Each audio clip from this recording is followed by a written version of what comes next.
তো বন্ধুরা, সবাই কেমন আছো বলো? আশা করছি সবাই ভালো আছো।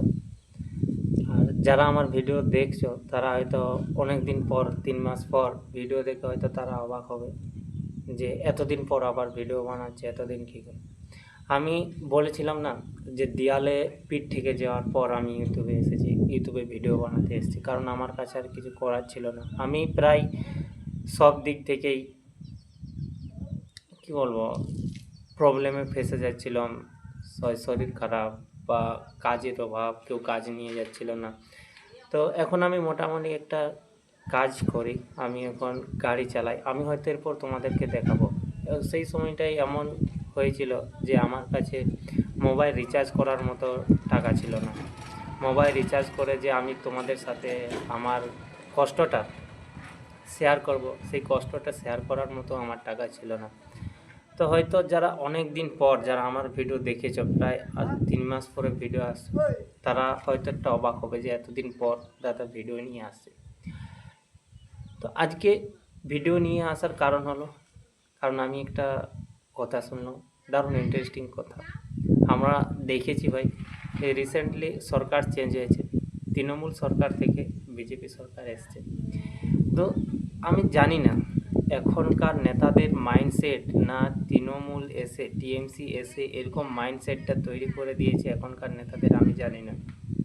তো সেইটা নিয়েই আমি আজকে কথা বলতে এসেছি। আমি আজকে ভিডিওতে কথা বলবো যে কি কীরকম মাইন্ডসেট এখনকার নেতাদের। তো আমার একটা খুবই কাছের বন্ধু রয়েছে, যে এখন প্রাইভেট কলেজে পিএন পোস্টে কাজ করে, সেই বন্ধু। তাহলে নিশ্চয়ই সেখানে তার ভালো পরিচয় আছে, পরিচিত আছে, তা সে কাজ করে। তাহলে সেই যে বিজেপি নেতা আছে, সেই বিজেপি নেতারই একজন ঘনিষ্ঠ বন্ধু ওই কলেজে কাজ করে। তাহলে যাই হোক, কোনো কারণবশত এসেছিল। আমার ওই বন্ধুটাও ছিল ওখানে, যে দেখা করতে এসেছে, তাহলে বন্ধুটাও ওখানে উপস্থিত আছে। বিজেপির ওই নেতাটা ওপেন বলছে যে আমি যে জায়গাটা তৈরি করেছি, আমি একজন ভালো পদে আছি, তো সেই জায়গা থেকে আমি এই 5 বছরে প্রায় 30 থেকে 50 কোটি টাকা ইনকাম করব। বলছে এটা আমার কাছে কোনো ব্যাপার না, এটা আমার কাছে কোনো ব্যাপার না, 30 থেকে 50 কোটি টাকা 5 বছরে আমি ইনকাম করব। মানে বুঝতে পেরেছ এখনকার নেতাদের মাইন্ডসেটটা কোথায় গেছে। আর এই মাইন্ডসেটটা টিএমসি আসার পরে না এখনকার নেতাদের প্রত্যেকেরই এরকম মনোভাব, এটা বুঝতে পারছি। এরকম যদি করতে থাকে তাহলে আমরা যে চাই দেশের, রাজ্যের উন্নতি, বা আমাদের মতো বেকার যুবকরা, তারা কোথায় যাবে, কি করবে? আমার মতো বাধ্য হয়ে তারা হয়তো কোনো কন্টেন্ট ক্রিয়েটার তৈরি হবে। কন্টেন্ট ক্রিয়েটার, হ্যাঁ মানছি, কন্টেন্ট ক্রিয়েট করলে পয়সা আছে, ফেম আছে, সব কিছু আছে, কিন্তু এই যে একটা সময়, এই যে আমি যেরকম সিচুয়েশনের মধ্যে দিয়ে যাচ্ছি এখন, যে সিচুয়েশনের মধ্যে দিয়ে আমি ফেস করছি, এই সিচুয়েশানটা সামলাবে কী করে? অনেকেই সুসাইড করে নেবে। আমি যে সিচুয়েশানটা ফেস করছি, যে সিচুয়েশানটা সামলাচ্ছি, সেই জায়গা থেকে ভাই কেউ কাজ নিয়ে যাচ্ছিল না।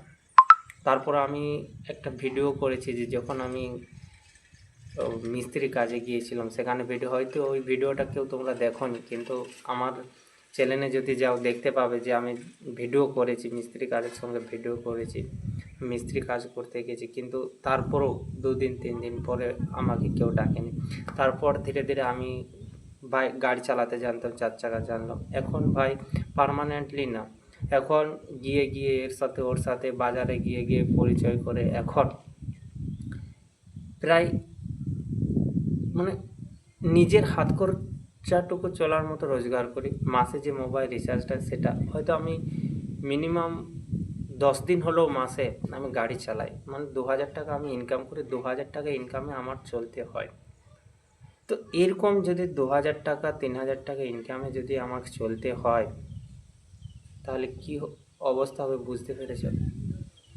কী অবস্থা হবে আমাদের মতো ছেলেদেরকে। এই জায়গা থেকে সুসাইড, হয়তো আমি কিছু নেশা করিনি বলে আমার চলে যাচ্ছে, যাদের নেশা আছে সিগারেটে, পান গুটকা বিড়ি, তাদের কী অবস্থা হচ্ছে, তাদের কী অবস্থা হচ্ছে। আমার কোনো নেশা নাই বলে হয়তো আমি চলে যাচ্ছে, কিন্তু যাদের নেশা আছে তাদের কী অবস্থা হচ্ছে।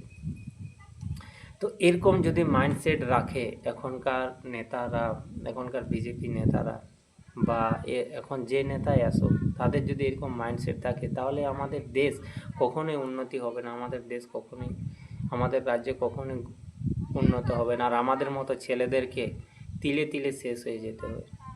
তাই এইটুকুই শেয়ার করার জন্য এলাম। এরপরে হয়তো আমি আজকের পর থেকে আমি হয়তো প্রায় দিনই ভিডিও করতে পারি, ভিডিও করব, কারণ এখন আশা করছি যে আমি যদি একদিন গাড়ি চালাই তাহলে আমার মোবাইল রিচার্জটুকুর দামটা উঠে আসবে। তো সেই জায়গা থেকে দাঁড়িয়ে আমি প্রত্যেক দিন হয়তো মোবাইলে একটা করে তোমাদের সামনে ভিডিও নিয়ে আসতে পারবো। তাই যারা আমার ভিডিও দেখো, যারা চাও যে দাদাটাকে একটু ভালোবাসা দিই, হ্যাঁ দাদা যেরকম সিচুয়েশানে চলছে সেই জায়গা থেকে দাদাকে সাপোর্ট করে একটুকু, তারা অবশ্যই আমার চ্যানেলটা সাবস্ক্রাইব করে নেবে। কারণ আমি তোমাদের সাথে আমার যে কষ্টটা, আমার যে মনের ফিলিংসটা, আমি আজকের পর থেকে প্রায় দিনই ভিডিও নিয়ে আসবো এবং প্রায় দিনই শেয়ার করব। তো দেখা হবে কালকে। তো ততক্ষণ পর্যন্ত সবাই ভালো থাকো, সুস্থ থাকো। তো এখনকার মতো বাই।